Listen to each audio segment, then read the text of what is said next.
नमस्कार, मी अश्विनी पुरी. DS news 24 मध्ये आपल्या सर्वांचं स्वागत. बघणार आहोत बातमीचा सविस्तर आढावा. आमच्या DS न्यूज 24 चॅनलला लाईक करा, शेअर करा, सबस्क्राइब करा आणि बेल आयकॉन प्रेस करायला विसरू नका. पारनेर तालुक्याच्या पठार भागाला कुकडी प्रकल्पातून शेतीसाठी हक्काचं पाणी मिळावं यासाठी गेल्या 3 महिन्यांपूर्वी भूमिपुत्र शेतकरी संघटनेचे संस्थापक संतोष वाडेकर, राज्य संपर्क प्रमुख अशोक आंधळे, संघटक बाळशीराम पायमोडे यांनी आमरण उपोषण सुरू केलं होतं. पाण्याच्या प्रश्नावरून उपोषण चांगलंच गाजलं होतं. पारनेरकरांच्या जिव्हाळ्याचा पाणी प्रश्न असून विविध राजकीय सामाजिक संघटनांनी या उपोषणाला पाठिंबा दिला होता. आता या पाणी प्रश्नावर एक मोठी बातमी समोर आली आहे, कारण भूमिपुत्र शेतकरी संघटनेने या पाणी प्रश्नासाठी केलेल्या उपोषणाची दखल घेण्यात आली आहे. नुकताच विधानसभा निवडणुका पार पडल्या आहेत. या निवडणुकीमध्ये पारनेर विधानसभा निवडणुकीमध्ये काशीनाथ दाते यांनी विजय मिळवला. त्यानंतर त्यांनी नागपूर येथे सुरू असलेल्या हिवाळी अधिवेशनामध्ये पाण्याचा प्रश्न थेट विधानसभेत मांडलाय. दरम्यान ज्यावेळी भूमिपुत्र शेतकरी संघटनेचे उपोषण सुरू होते त्यावेळी काशीनाथ दाते यांनी उपोषणस्थळी भेट देखील दिली होती. तेव्हा त्यांनी पारनेरकरांनी मला संधी दिली तर पाण्याचा प्रश्न नक्कीच मार्गी लागणार असं सांगितलं होतं. मात्र भूमिपुत्र शेतकरी संघटनेच्या या मागणीवर नवनिर्वाचित आमदार काशीनाथ दाते यांनी शब्द पाळत पाण्याचा प्रश्न थेट विधानसभेत मांडलाय. नेमकं विधानसभेमध्ये पारनेरचे आमदार काशीनाथ दाते यांनी काय म्हटलंय बघूया. अध्यक्ष महोदय, महाराष्ट्राचे महामहिम राज्यपाल महोदय यांच्या अभिभाषणावर आणि महाराष्ट्र सरकारच्या अभिनंदन करण्यासाठी खऱ्या अर्थाने मी या ठिकाणी उभा आहे. विधानसभा सभागृहातील खऱ्या अर्थाने हे माझे पहिलेच भाषण आहे. काल औचित्याच्या मुद्द्यावर थोडंसं बोललो, परंतु आज माननीय राज्यपालांच्या अभिभाषणावर बोलण्याची संधी या ठिकाणी मिळाली आहे आणि त्यामुळे माझ्या मनामध्ये एक वेगळं समाधान आहे. आजचे भाषण करण्याची संधी ज्यांच्यामुळे मिळाली ते माझ्या पारनेर मतदारसंघातील, पारनेर नगर मतदारसंघातील मतदार व जनतेचे मी सर्वप्रथम या ठिकाणी आभार मानतो. त्याचबरोबर माझे नेते माननीय श्री अजित दादा पवार आणि महायुतीचे नेते सर्व नरेंद्रजी मोदी साहेब, देवेंद्रजी फडणवीस साहेब, एकनाथजी शिंदे साहेब आणि अहिल्यानगर जिल्ह्याचे पालकमंत्री नामदार राधाकृष्ण विखे साहेब यांचे देखील मी या ठिकाणी आभार मानतो. मी माझ्या आईवडिलांच्या आशीर्वादाने इथपर्यंत पोहोचू शकलो, त्यामुळे मी माझ्या वडिलांच्या स्मृतीला देखील या ठिकाणी विनम्र अभिवादन करतो. कोणताही हा व्यक्ती माता पिता व गुरुजनांशिवाय घडू शकत नाही, त्यामुळे मी माझ्या गुरुजनांना देखील वंदन करतो आणि लोकशाहीच्या या मंदिराला व सभागृहाला देखील अभिवादन करून मी माझ्या भाषणाला खऱ्या अर्थाने या ठिकाणी सुरुवात करतो. सन्माननीय राज्यपाल महोदयांनी या ठिकाणी शासनाचं अभिनंदन करताना जवळपास या महायुतीच्या सरकारनं जे काही लोकाभिमुख असे निर्णय घेतले त्या जवळपास 72 मुद्द्यावर या ठिकाणी त्यांचं अभिभाषण निश्चितपणे झालं. 62 मुद्द्यावर. या 62 मुद्द्यांना मी हात घालणार नाही, परंतु माझ्या मतदारसंघाशी ज्या मुद्द्यांच्या माध्यमातून संबंध येतो त्याच मुद्द्यावर मी थोडंसं या ठिकाणी बोलण्याचा प्रयत्न करणार आहे.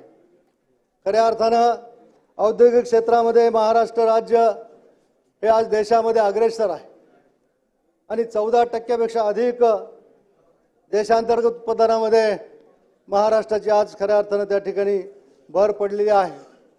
जागतिक गुंतवणुकीच्या बाबतीमध्ये देखील, परकीय गुंतवणुकीच्या बाबतीमध्ये देखील गतवर्षीच्या मानाने यावर्षी जवळपास 90% गुंतवणुकीचं प्रमाण गेलं आहे.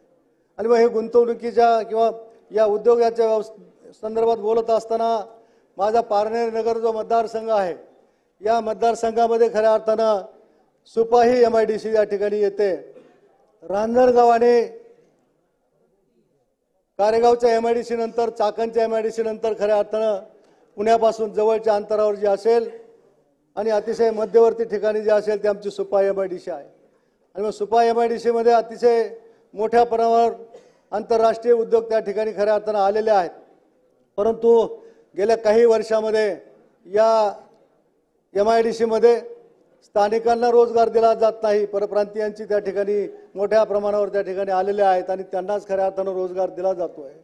एक वेगळ्या प्रकारचं दहशतीचं वातावरण त्या कंपन्यांच्या भोवती त्या ठिकाणी केले जात आहे आणि त्याचा दुष्परिणाम उद्या भविष्यामध्ये त्या ठिकाणी अतिशय चांगल्या कंपन्या जर येणार असतील तर त्या विचार केल्याशिवाय राहणार नाही आणि म्हणून ते सगळं हे जे वातावरण आहे हे सुधारलं पाहिजे। त्या MIDCच्या भागामध्ये शांतता राहिली पाहिजे की जेणेकरून त्या सुपा MIDC मध्ये आणखी नवनवीन उद्योग त्या ठिकाणी येतील, कारण खूप मोठ्या प्रमाणावर तिथे इन्फ्रास्ट्रक्चरसाठी सुविधा उपलब्ध आहेत आणि मोठ्या प्रमाणावर जमीन देखील उपलब्ध आहे आणि म्हणून स्थानिकांना त्या ठिकाणी आश्वासित केलं होतं ज्यांची जमीन MIDC मध्ये संपादित केली त्यांच्या कुटुंबातल्या एका तरी व्यक्तीला त्या ठिकाणी त्या MIDC मध्ये नोकरी दिली जावी, थोडंसं अजून साहेब। आणि म्हणून त्या ठिकाणी सुद्धा या बाबतीमध्ये मी शासनाचं लक्ष वेधू इच्छितो।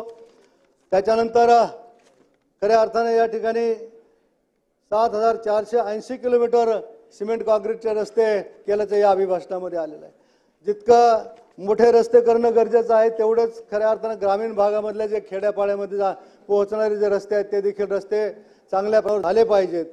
विशेषतः पंतप्रधान ग्राम सडक योजना असेल किंवा मुख्यमंत्री ग्राम सडक योजना असेल, याच्यामध्ये दरवर्षी फक्त 25-30 किलोमीटरचा समावेश या ठिकाणी आपल्याला करता येतोय आणि याची व्याप्ती खऱ्या अर्थानं वाढली तर निश्चितपणे 1000 लोकसंख्येच्या आतले 500 लोकसंख्येचे जी गावं खेडी आहेत ते खेडी देखील आपल्याला या चांगल्या रस्त्याने जोडता येईल। यासाठी माझ्या मतदारसंघामध्ये असं भौगोलिक परिस्थितीमुळे निश्चितपणे त्या ठिकाणी देखील फार मोठा स्कोप त्या कामासाठी आहे आणि म्हणून त्याच्यात देखील सहकार्य होण्याची गरज आहे। आज या ठिकाणी शासनाने वैनगंगा, नळगंगा, नार पार गिरणा, दमनगंगा, एकदरे, गोदावरी ह्या नद्या जोडण्याचा प्रकल्प हाती घेतला आहे। पश्चिम घाटावरचं पाणी जे वाहून जाते ते अडवण्याचा निश्चितपणे प्रयत्न केला आहे।